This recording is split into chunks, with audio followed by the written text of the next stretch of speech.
Hey, good morning. Yes, it is. It is Thursday, February 6th of 2025. So what are we going to be talking about today?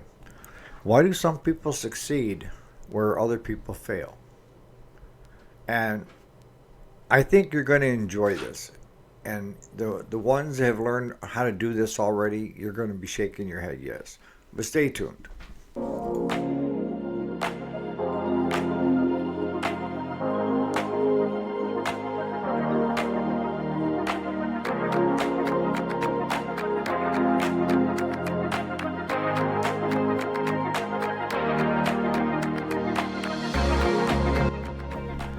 Alrighty, welcome back to the channel. My name is Eric, if you didn't already know it. And yes, this is the weekday, Monday through Friday. Today is Thursday, February 6th of 2025.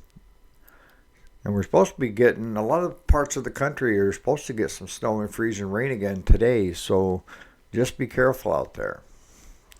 Alright, so what are we talking about today? Well, I hear this all the time. Where somebody, and this is something you never want to get into, is seeing someone else succeed at something and then putting them down for succeeding and not understanding what they've gone through to succeed. See, what I see society in general have created a bunch of people that feel like they don't have to exert much energy and they should be able to succeed. And that those two words don't go together. Not much energy into it and succeeding. I mean, it's like even kids in sports. You have to learn how to win and how to lose.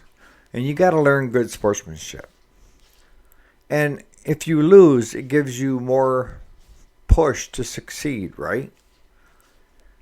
And if you win, you're happy about the win, but you're not going to do and be happy at the expense of the other team or the other person, right? But we've gotten to the point where we give everybody a trophy, a participation trophy, just for showing up.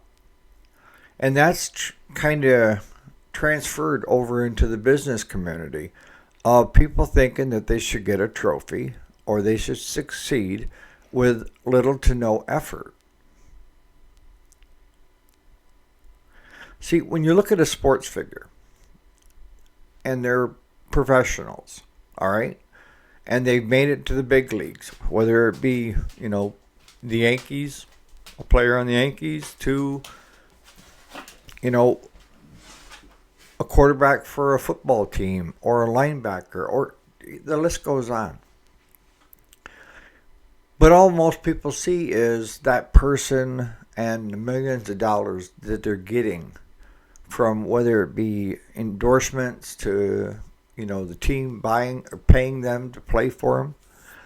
But what you're not seeing is how much energy has gone into honing their skills since they were 7 or 8 and having that dream and doing what they have to do. And that's eat, sleep, and drink football, baseball, what have you.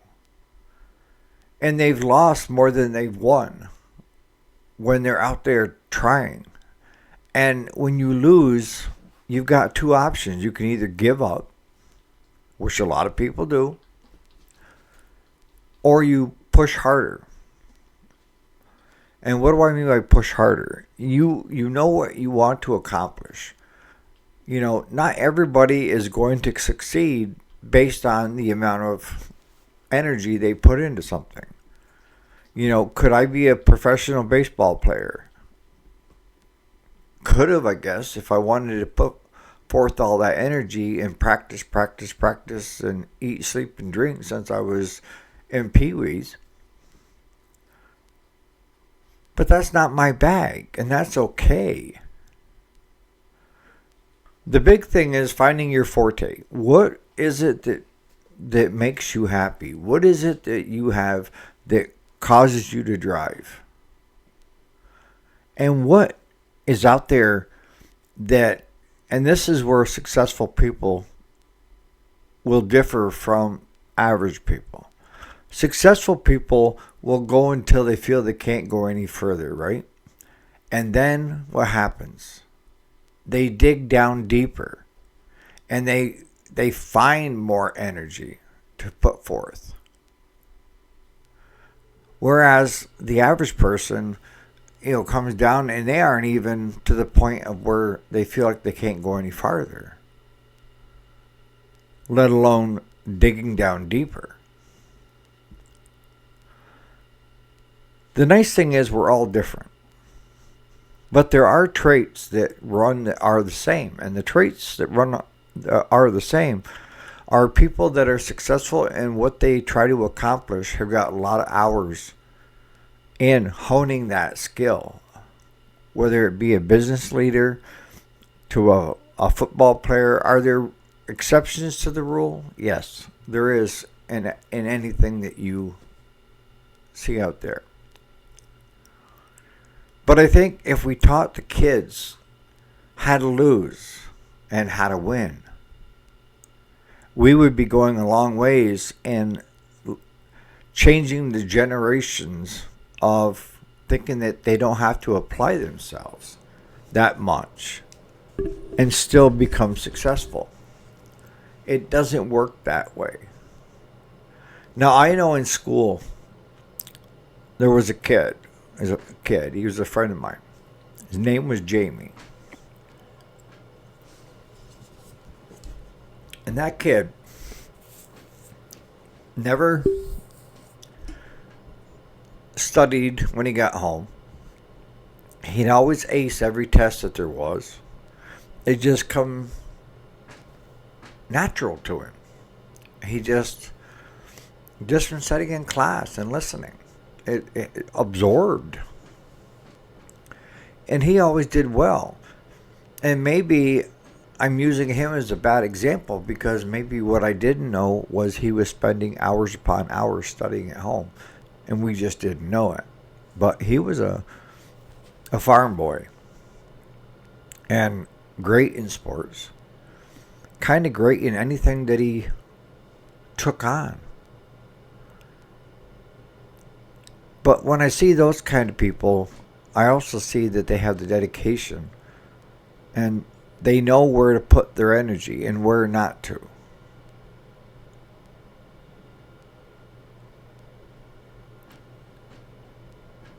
If we start changing the next generation to understand it's okay to lose, and that will give you drive to want to become better, or you just quit doing that. I'd rather see you try a little harder and succeed at winning a game so you know what it feels like to win.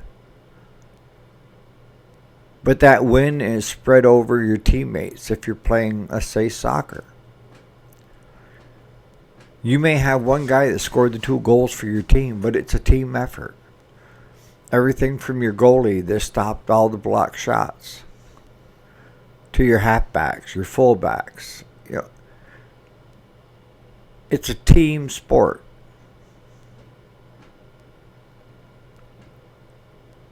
And that's one of the biggest things that I can remember back when I was in sports, because I played baseball, basketball, and soccer. Those 3 sports. And it was a small enough school, so if you signed up, you hardly ever got cut from the team, okay? Because we just didn't have enough players. And I can remember, like, basketball. I wanted to become good at basketball, okay? And during the summer, they offered a basketball camp at one of the universities about 10, 12 miles away. And it cost money to do it. But I would eat, sleep, and that's all I thought about was becoming the best I could at basketball. And I'll tell you, I weigh 210 pounds. And I played well with learning all the skill sets and how to do layups, how to do jump shots, how to We didn't have 3 points, but I did a lot outside the area on the court that should have been 3 point now. That's where I did my best. But you would find me on weekends up to the school because I went and I talked with the principal when I was in the 7th grade. And I asked, could I come in after hours and just come in and shoot the basketball in the gym. And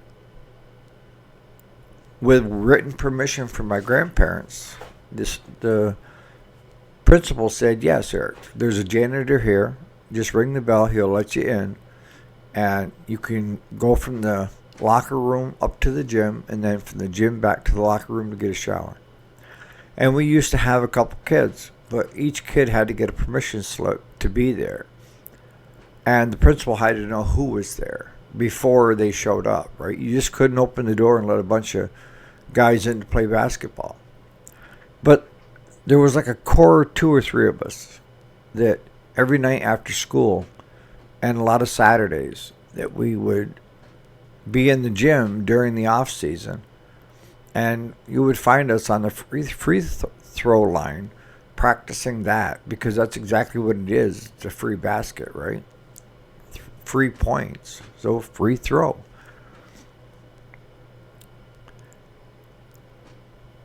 And we would on the weekends we'd get like 4 or 5 guys and play 3-on-3 and continue to hone our skills. And there was like 5 of us that would go every year to basketball camp. And that was a 6-week session playing with university coaches and university players. I remember the Orangemen from Syracuse. They would come down for the camp. And it was great because they worked on the basics with you. And they wanted you to succeed. But as the coaches and players would tell you, it has to be something that you really want. Dedication. And we did well enough so that in the 9th grade, we were already varsity players. Wasn't a big school. We didn't have a 100 graduating class. But we were good enough that we got moved up into the varsity positions because we had spent, us 5 guys, working together every summer from the 6th grade on, doing just that, working as a team. See, you could have 2 different achievements. You could have individual or as a team. And as a team, each individual is a winner if they decide they're going to put the dedication into becoming a good player. But I can remember our coach saying we don't want blowouts. We don't want the other team to feel less than. And if we got so far ahead, the coach would put it in the second string and let them play the game. And if it started getting close again, he'd stick us back in.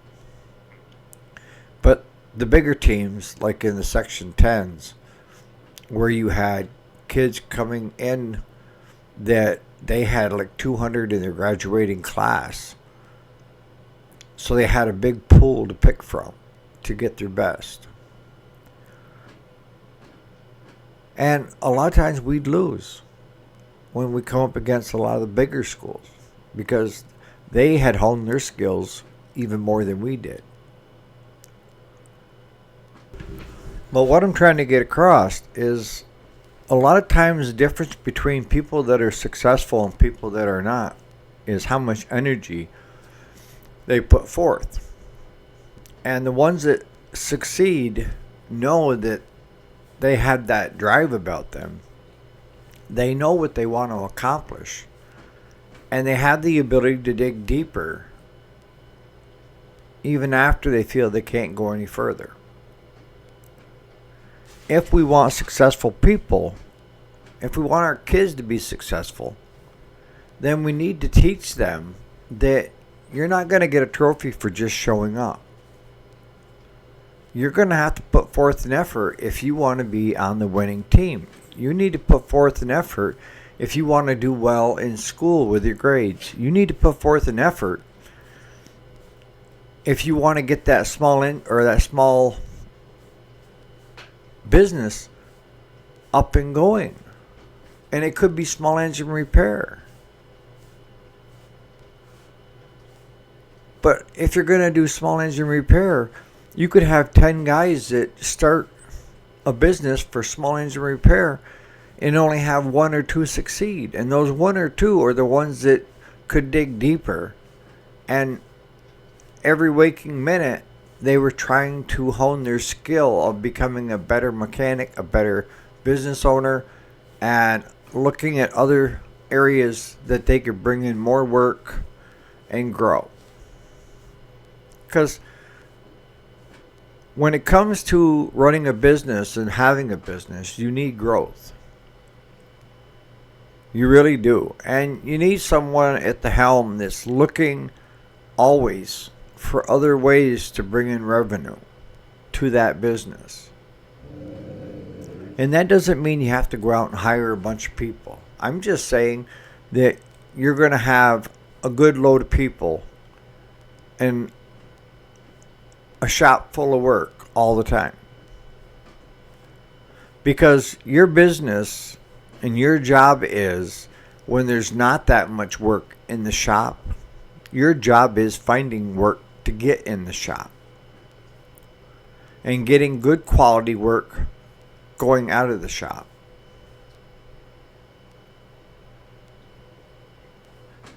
Getting a participation trophy or being in small engine repair and not giving much effort and not doing a great job for your customer is not going to work. You don't get paid for just showing up. And you aren't going to retain that customer by just showing up and doing mediocre work and missing stuff, like never checking the blades or forgetting to check the blades on the mower, and there's hardly anything left because they're in sandy loam soil and they go through 2 sets of summer, but you missed it. You didn't check the belts, and a couple of them are dry rotted, and it didn't last a week after it left the shop. That's what I mean, is you have to have the dedication to be the best that you can be. And there's going to be some days and some weeks and maybe a month of where you have to dig deeper to keep going. Where others throw their hat in or throw the towel in and say, I can't do anymore, I give up. Giving up is not an option. The only time that giving up is an option is when you find something not working, you give up on that after you've looked at all different avenues and said, this is not going to work for my business. Get rid of it.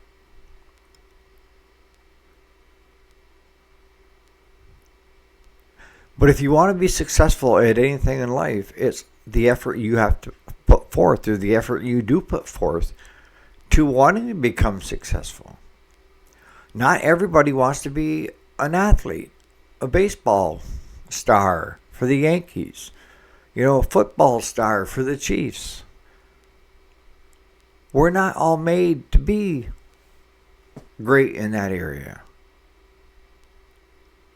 But I can tell you right now, there are areas out there that you can become just as great as that Yankee player if you apply yourself. And you apply yourself in the right areas. And that's hooking up with a mentor where you can sit down and talk with them and have them give you advice. That's one of the things that I try to do here on the channel. why I show up every morning and why I try to get more people involved is because I want to mentor you, and for you guys that are doing well at it, having you mentor the rest of the folks here and mentor me. I'm the type of guy that says I don't know everything, not even close, and I'm willing to admit that. And I find it exciting of all the stuff that I have yet to learn. But one thing I have learned is if you want it bad enough, you will dig deeper to get it. If you don't, you don't. But if you take anything away from today's video, is dedication. You're not going to get a trophy for just showing up. You have to decide that this is what you want to do. And if that's business, you have to define what business it is you want to do. And then get as much knowledge behind you of running that business from other people, mentors, watching videos of successful business owners, if it's out there. In business, it's not a get rich quick type of deal. But in the end, the richness is the accomplishment that you've accomplished and been your baby, right? It's not the dollars and cents. But you do need the dollar and cents to pay all the hands that are out there when you're a shop owner, right? So on that note, you guys have a great Thursday. Put in the comments what you think. I'm curious to know, because I think the people that are going to chime in that had done a good job or a great job are the ones that found that I can't go any farther, but then they dig deeper. You guys have a great day.